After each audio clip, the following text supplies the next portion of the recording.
بناوی پارتیایەکی کوردستانی سووریا ئەم بەخێرهاتنە و تەوا دکن پارتیên siyasî ئەنجومانە نیشتیمانی کورد سازیên civaka sîvîl rewşenbîr hemû kesayetiyên serbixwe ê got di nav milletê me de amade bûne ji bo vejînkirina salvegera şehîdbûna Şêx Meşûqê Xeznewî. Şêx Meşûq wiha digot divê jî îro pêve em şûhedayê xwe ji bîr nakin. Belê şêxê me berê jî me şûhedayê xwe ji bîr nekirine û îro jî em wek partiyê siyasî, wek rewşenbîr, wek siyasetmedar, wek heçî pîrwer û welatparêzê Kurd îro em hatine ser gora te û em vê bîranînê vejîn dikin. Vane tev hatine sozê nûh bikin.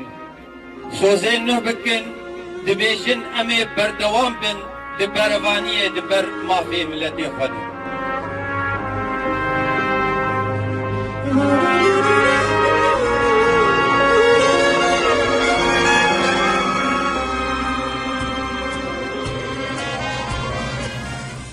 Ez binavê malbata mala Şêx bi qîbelê Mubarek Xeznewî mukellefin risala wî ji we bixwînin.